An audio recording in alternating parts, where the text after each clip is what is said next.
de nuevo, otra vez aquí ante ustedes, proseguimos este debate, esta charla sobre Ricardo Bueno.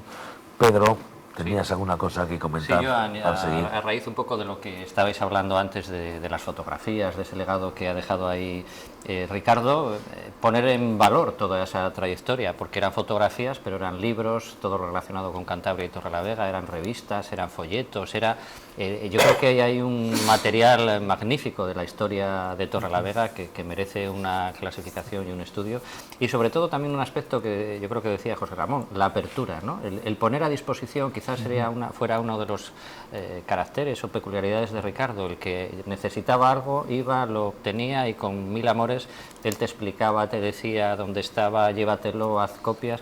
Y ese bagaje, esa manera de ser, ese carácter en positivo, yo creo que es una de las características importantes de la persona, que las transmitía, que las vivía y bueno, pues hacer un poco mención a ese archivo de historia viva que yo, en mi vivencia con Pepe Izaguirre, que ha sido otra persona que la ha mantenido, que la ha cuidado, que ha estado ahí al pie del cañón, y bueno, pues son como dos personajes muy complementarios. En eso que dices también se proyecta la figura de Ricardo Bueno como mecenas, porque Ricardo, que era un poco el motor de ese grupo, también era el acelerador y la gasolina. Por ejemplo, pues Cándido Román era un hombre de pocos ingresos.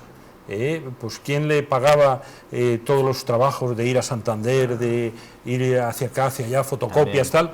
Pues Ricardo, aparte de tener su local a disposición del grupo, pues a Cándido Román pues siempre le apoyó económicamente para hacer labores que si no, Cándido Román no podía hacer, porque los ingresos que tenía Cándido Román por su jubilación eran más bien reducidos, ¿no?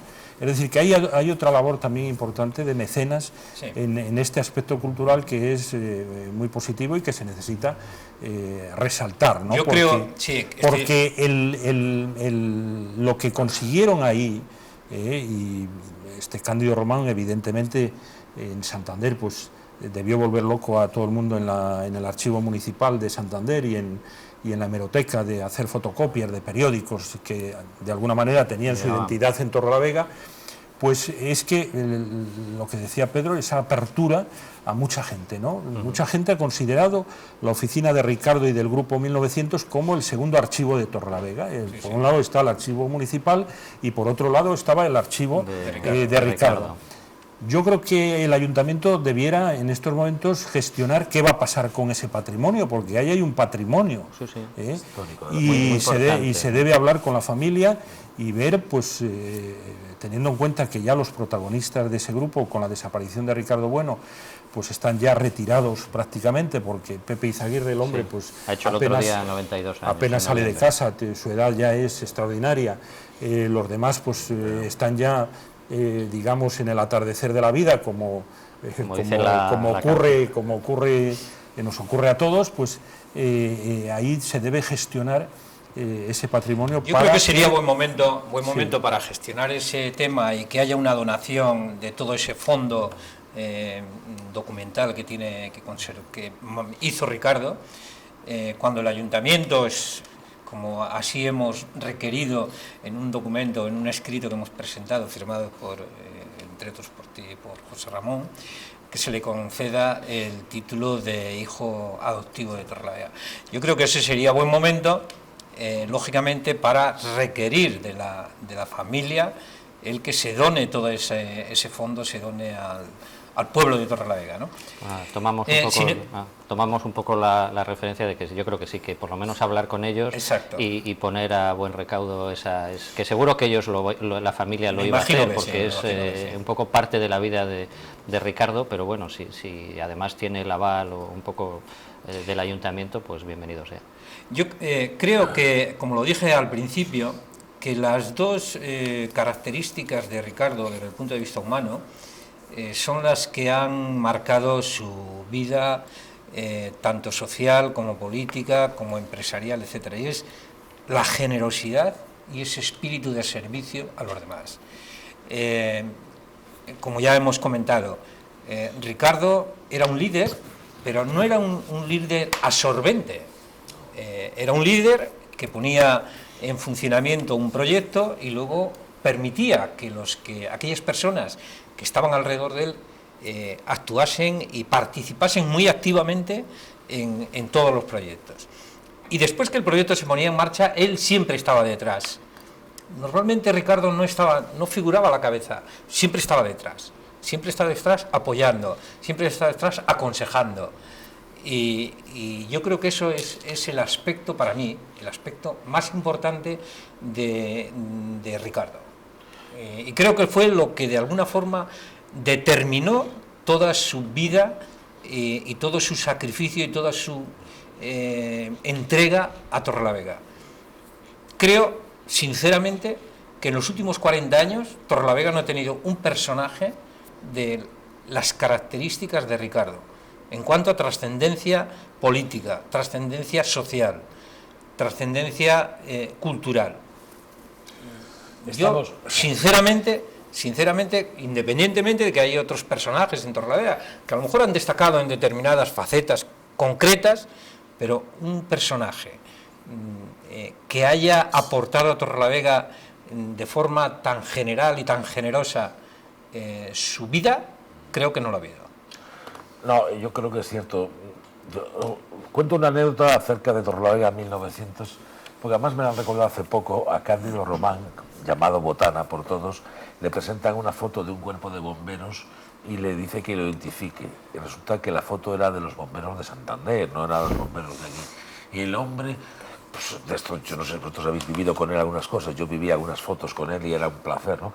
Y se empieza él a descentrar, que no reconoce, y dice: me la llevo y mañana te lo traigo otra vez y tal, ¿no? Porque se vio un poco y la verdad es que se le habían cambiado la foto y eso es una anécdota de lo bien que se vivía ese clima. Estoy de acuerdo contigo en el aspecto de que yo creo que era un líder, pero dejaba hacer a los demás también, ¿no? No es que... Es decir, yo me acuerdo, estuvimos en la campaña de él cuando se presentó al presidente nacional de las jóvenes cámaras. Se creó un equipo y nos reuníamos 2 o 3 veces a la semana. Por cierto, era muy frugal cenando, no sé si le conocisteis.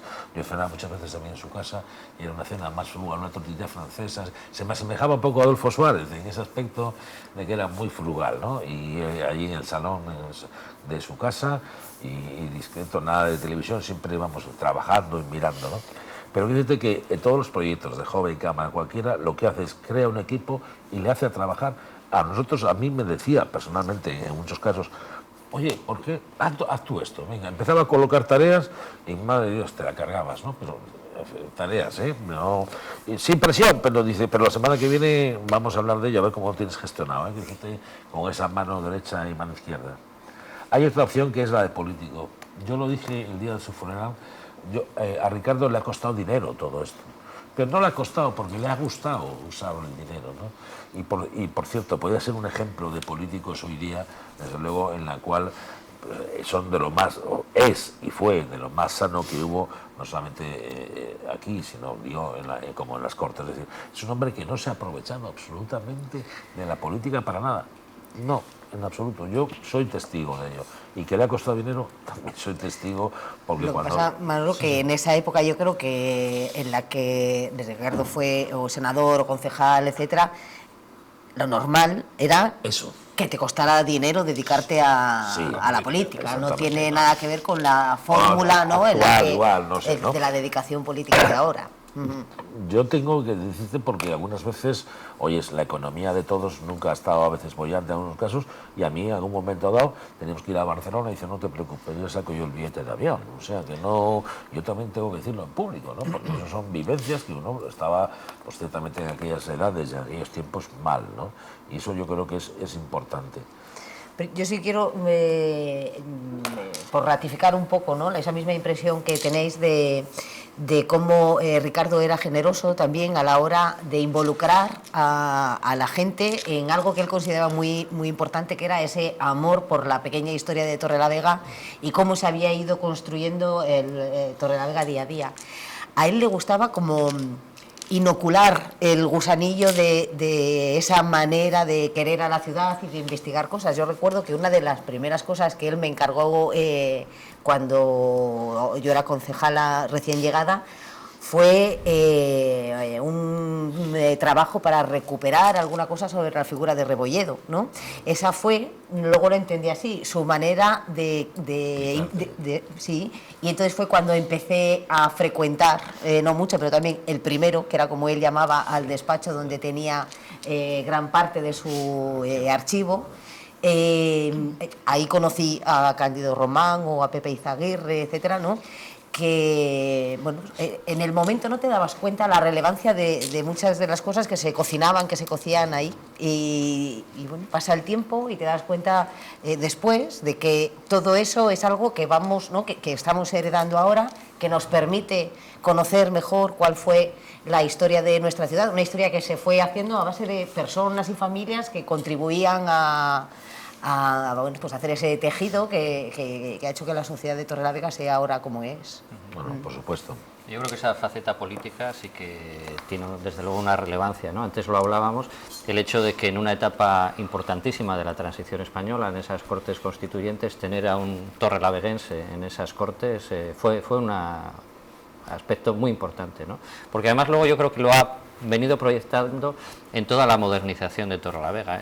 Cuando hablábamos muchas tardes de los jueves que nos reuníamos y salía un tema, pues el colegio José Luis Hidalgo, pues sí, yo recuerdo que vinimos, hicimos para tal, el centro de salud de obra, pues hombre, fuimos a ver a no sé quién, era una persona muy implicada, ¿no? Y en una época que quizá tenía el atractivo del desarrollo político de la democracia, de la modernización, cantidad de carencias que tenía Torrelavega, y en ese sentido sí que pudo hacer una obra importante, sí, ¿no?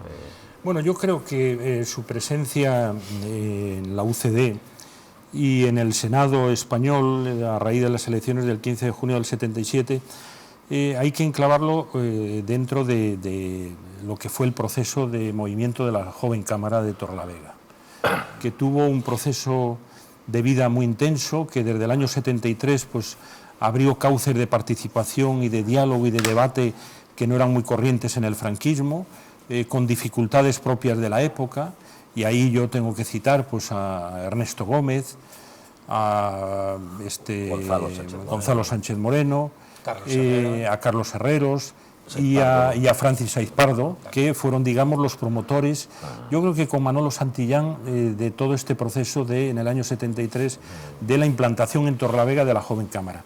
Y yo creo que eso le dio tal nombre y tal fuerza a Torrelavega y a los movimientos de jóvenes en Torrelavega, que cuando la UCD hizo sus listas, pues evidentemente mucha gente que venía de la joven Cámara sintonizaba con la UCD y con el proyecto de Adolfo Suárez, y ahí es donde todo el mundo cierra filas en torno a Ricardo Bueno, y Ricardo Bueno va en la lista del Senado, y de los 9 parlamentarios que se eligieron en aquellas elecciones, 5 diputados y 4 senadores, fue el único de Torrelavega, y que además llevaba a gala pues, el ser de Torrelavega, y participar en ese Senado que tuvo que aprobar también la Constitución española en el año 78, donde estaban además pues digamos la sabiduría que entendemos de ese viejo Senado español, donde están grandes cabezas que fueron en aquel momento pues a raíz del nombramiento que permitía la ley de los 40 senadores de designación real, pues yo creo que ahí fue muy importante que un torrelaveguense estuviese presente en ese Senado. Y Ricardo Bueno además tuvo, y probablemente le pudo costar su puesto y no repetir en las siguientes elecciones de la UCD, tuvo una inquietud que no era muy propia en aquel momento todavía, y era de crear una oficina parlamentaria. Él creó una oficina parlamentaria en Torrelavega para atender a ciudadanos, cosa que era pues, de una inteligencia democrática aceptable, porque yo creo que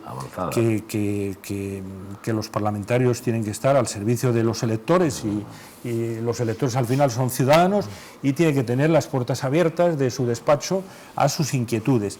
Y eso lo creó en Torrelavega Ricardo Bueno, yo creo que con Manuel Pardo Castillo y algún colega más que él tenía en la UCD, y eso no se vio bien en Santander, por la plana mayor de la UCD, Después vino todo el proceso de la autonomía. Ahí hay que decir pues, que Ricardo probablemente, pues, por sus orígenes castellanos, pues vio la autonomía. Yo nunca le vi contrario a ella, pero sí de pedir quizá más prudencia, más debate, y eso a la hora de conformar las listas de la UCD en marzo del 79, de las generales, pues UCD cerró filas y dejó a las personas que no eran nítidamente autonomistas fuera de las listas electorales, ¿no? Pero yo nunca vi a Ricardo que se opusiera a la autonomía, al estatuto, sino todo lo contrario, es decir, que él como buen torralaveguense pues entendió que la identidad era importante y que había que desarrollarla a través de algo esencial como fue el Estatuto de Autonomía. Pero en aquel momento quizá igual tuvo más peso el hecho de tomar esa iniciativa de crear algo que era inteligente y que era necesario en la democracia española, si fuese más participativa de lo que es en realidad, que es la creación de esas oficinas parlamentarias donde el parlamentario atienda a los ciudadanos de su circunscripción electoral. Y en eso Ricardo fue novedoso, fue una persona que vio que aquello había que hacerlo, quizás también por la costumbre del debate y de abrirse en la joven cámara, ¿no? Porque la joven cámara... Él siempre que hablaba de eso lo vinculaba a las dos cosas, sí. Como que parte de las vivencias que él, o la experiencia que le había supuesto la joven cámara para él, pues le había llevado también a tener esa inquietud con la oficina parlamentaria, a la que yo no sé si recuerdo bien, ¿también colaboró Nieves Volado? Yo creo que sí. Yo creo que sí. Colaboró al principio. Él la consideraba la joven cámara, yo creo que como una escuela de políticos. Sí. Yo recuerdo que la joven cámara estaba definida como una escuela de líderes. ¿Te acuerdas? De líderes. Y eso es la definición más corta telegráfica, sobre todo escuela de formación de líderes, de formación, no. Y de luego él salió de ahí, lógicamente. Yo recuerdo además que estando en joven cámara, un sábado nos tocó dar un cursillo de reuniones eficaces y de procedimientos parlamentarios que tú, Paco, conoces bien, a miembros de UGT, del sindicato, que quisieron tener una reunión, me acuerdo que fue en el Hotel Saja, y les reunimos para darles cursos, porque el ejemplo más palmario lo tenemos en Cataluña. Convergencia y Unión mandaba todos sus cachorros entonces a joven cámara. Les tenían allí, maduraban allí y luego les pasaban a la política. Y yo he conocido a bastantes miembros de Convergencia que han pasado por la escuela de joven cámara, es decir, es una escuela de líderes, y ellos eran muy listos y dicen, les vamos a mandar allí, que se foguen, se entrenen y luego ya... No obstante, yo lo que he dicho, ya con la perspectiva histórica, porque claro, no sabes, cuando se toma una decisión no se sabe lo que va a pasar, ¿no? Cuando decidimos, el grupo de UCD mayoritariamente más joven, prescindir de Ricardo Bueno, optamos por otro torralaveguense, que ya no nos dio los resultados de Ricardo Bueno, en lo que era la filosofía de Ricardo Bueno, ¿no? Es decir, que ahí quizá, a pesar de todo nos equivocamos. De todas formas... ¿Quién era? Perdona, ¿puedes decir el nombre o no? Sí, yo quería destacar también que parte de a lo mejor de esa actitud de Ricardo, que nosotros decíamos un poco ecléctica, en una tertulia que teníamos en el Brasil, siempre Ricardo era la persona moderada. Un poco a raíz de lo que decía José Ramón respecto a sus ideas políticas, Ricardo, concretamente en cuanto a la autonomía, Ricardo es un hombre muy moderado, muy moderado. Bueno, yo creo que esto formaba parte de su idiosincrasia y de su personalidad, la generosidad y el liderazgo, ese pasivo que él tenía, y la moderación, yo creo que eran características que le definieron siempre en toda su vida. Y bueno, pues sí me recuerdo, es verdad, me recuerdo de la oficina parlamentaria. Eso es aquello fue un hecho importante en la vida política de Torrelavega, en la vida social, ¿no? Y me recuerdo que por la oficina parlamentaria pasaba muchísima gente, mucha gente, a pedir favores, siempre a pedir favores, claro, ¿eh? Y Ricardo siempre, lógicamente, estaba dispuesto a Hacía referencia antes a que muchas de las obras o de las bueno, de las obras y de las instituciones que se crearon en Torrelavega, muchas de ellas tuvieron la gestión casi diríamos que anónima de Ricardo, porque en muchos casos también era, yo creo que una faceta importante, era un hombre humilde, o sea, no hacía alarde de sus ni de sus conocimientos ni de sus éxitos, etcétera. Entonces, yo creo que eso también hay que destacarlo en la personalidad de Ricardo. Es que iba a decir precisamente algo que también ha apuntado ahora Paco. No importa que lo repitas. Y es que estábamos hablando antes de la escuela de liderazgo y del Ricardo líder, ¿no? Y yo quería decir, para quien no le haya conocido, que Ricardo no era un líder con el matiz que hoy le damos a esa figura, ¿no? Absorbente, digamos. Porque precisamente él no tenía ninguna ambición de aparecer en una primera línea, ¿no? Como un líder reconocido. Era, yo creo, una cosa tan innata en él, ¿no? Esa manera de influir en las personas, que yo creo, tú has utilizado ahora una palabra que no recuerdo, no sé si has dicho ese liderazgo... Líder pasivo. Liderazgo pasivo. Y es verdad que era algo así. Él en ningún momento tenía ese afán de notoriedad, de ser reconocido como alguien, ¿no? A cuyo abrigo o bajo cuyo paraguas se creó fulano, mengano, no sé qué y tal. No.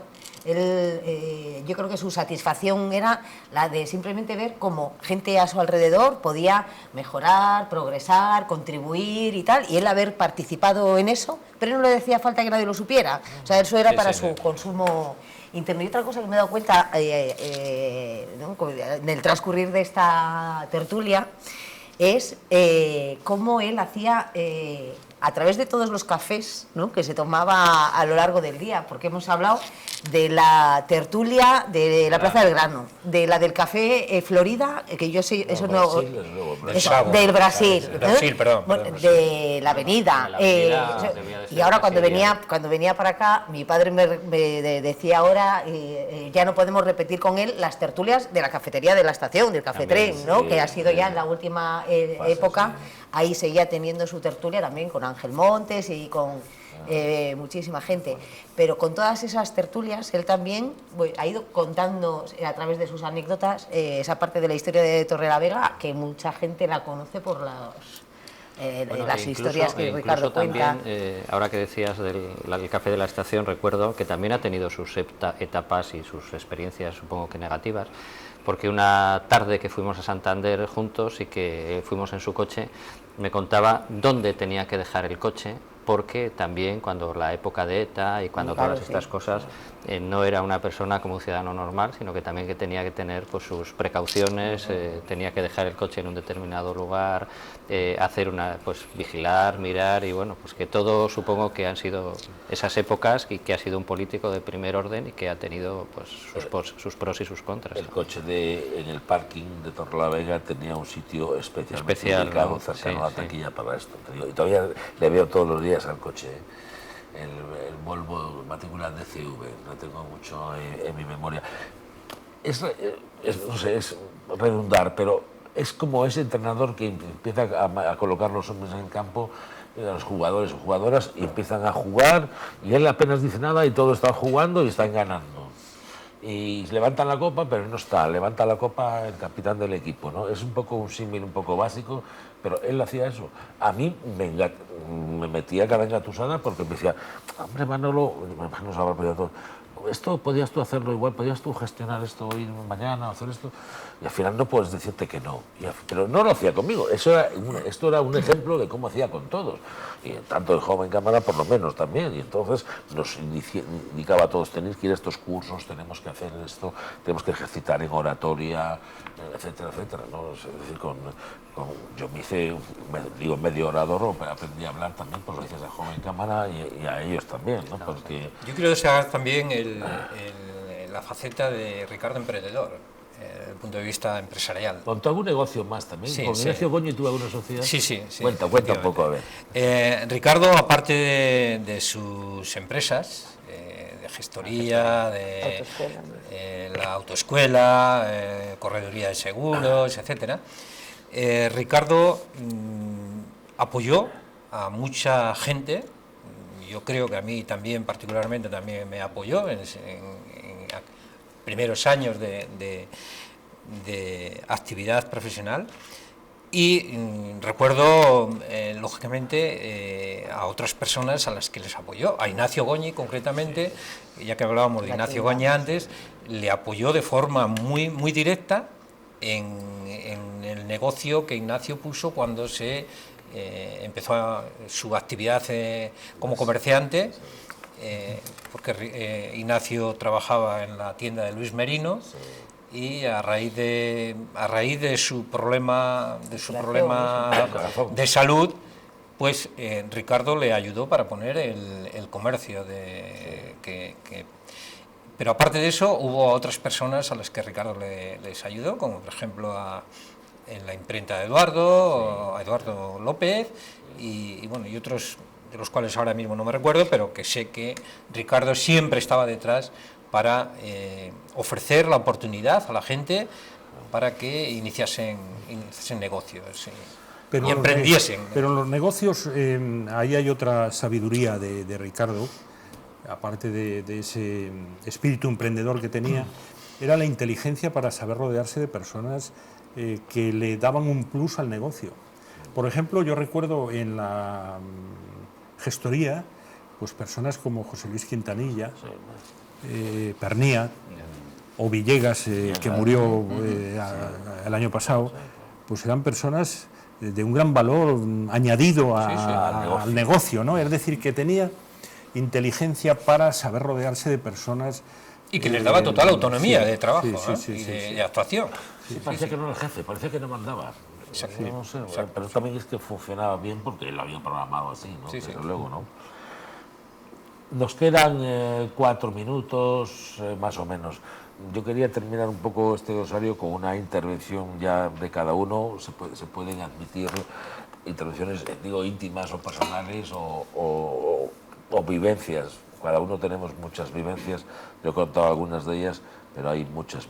Y con Ignacio también, el sastrecillo valiente que nosotros le decíamos también, que pues Ignacio era un ser querido especialmente para Ricardo, ¿no?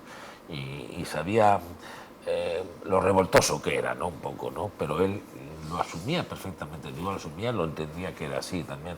Fuimos de los primeros en el hermanamiento con Oxford, si os recordáis también, aquellas aventuras en Francia también, Ignacio con ese francés, que cuando decía, no sé si era Madame Tussaud, no se puede decir una cosa así, cuando hablaba un hombre francés, él seguía diciendo Madame, entonces solía unas sonrisas generales allí, pero bueno, era fruto de su simpatía también. Conclusiones finales, un glosario general. Empezamos por ti, José Ramón. Bueno, yo creo que voy a terminar con una autocrítica y una crítica general a que nos disponemos siempre desde esta ciudad a homenajear a los muertos. Es decir, a Ricardo, cuando abandonó la política, se le tenía ya que haber dado un título de ciudadano ilustre, de hijo adoptivo, porque sus merecimientos eran tan evidentes que no eran cuestionables. Entonces, ¿por qué siempre se llega tarde? ¿Por qué llegamos tarde la ciudadanía y por qué llegan tarde, sobre todo, los representantes del ayuntamiento a estas decisiones que se deben tomar para rendir homenaje a personas que evidentemente estarían orgullosas de haber recibido ese homenaje en vida? Ahora, por ejemplo, se ha hecho un homenaje a Julio Sansay, muy merecido, un hombre de la cultura, un hombre que durante más de 50 años pues, ha organizado la Cena de la Poesía, un referente importante y significado, pero se le ha hecho en vida. ¿Por qué no a Ricardo Bueno? ¿Por qué no a otras personas que todavía tenemos por ahí y se nos morirán en cualquier momento?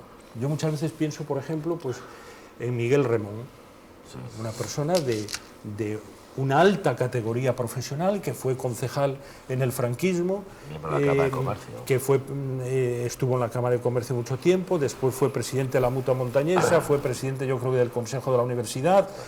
Bueno, pues están ahí, pero... Nobel Sámano. Pero Nobel Sámano también, otra persona con una categoría importante y con una entrega a un objetivo como fue el conservatorio, que precisamente el conservatorio él lo creó. Se creó y se apoyó en personas como Ricardo Bueno y la UCD entonces, en los años 70. No sé si ya estabas tú de presidente de la Joven Cámara entonces. No, eso fue un poquito antes. Ya. Que por cierto, cuando cito a la Joven Cámara, es otro hecho que tiene que lamentar esta ciudad, que no tiene en estos momentos conciencia crítica. Gracias, José la Joven Cámara, por ejemplo, pues en tu etapa, yo recuerdo que promoviste con dificultades un debate de las primeras elecciones municipales, quiero recordar, y que tuvo muchos problemas para poderse organizar, Sí. o aquel famoso libro de Agenda de la Ciudad, que ya tampoco se edita, ¿no? Sabemos muchas veces cómo... Entonces, ya sé que me estoy excediendo un poco, pero contamos ahí con la generosidad de los responsables de la televisión. Este conductor tiene un reloj. Esta ciudad necesita honrar a su gente cuando están en vida, no cuando se mueren. Y en el caso de Ricardo Bueno es lamentable, y hay que decirlo, que se le vaya a dar un título cuando le debió recibir en vida.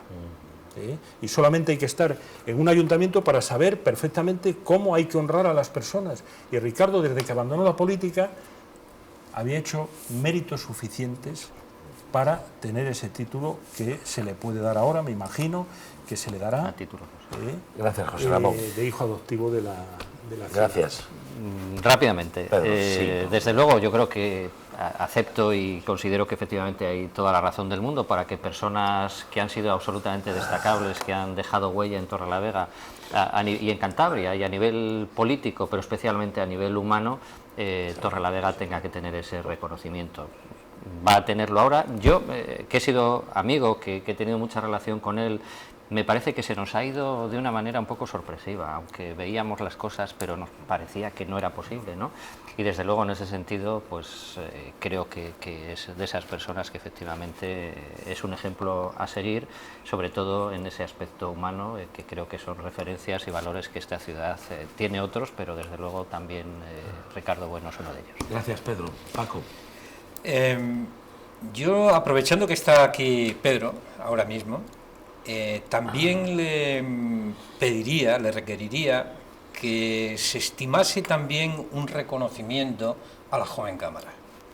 A la Joven Cámara como asociación, como colectivo que agrupó a personas que hicieron y que tuvieron una importancia relevante durante los años más difíciles de nuestra democracia y de la transición. Sí, de verdad, creo que se debiera de reconocer de alguna forma a la Joven Cámara en ese aspecto. Y ya para terminar, yo quisiera, hablando del espíritu mordaz que tú decías de Ricardo, yo me recuerdo de una anécdota. En una ocasión, él sabía que yo estaba de concejal del PRC en la oposición en Miengo, y me recuerdo que me decía: mira, Paco, tú piensa que en la vida hay tres cosas que no sirven para nada, que es que llueva en el mar, que los hombres tengan pechos y un concejal en la oposición.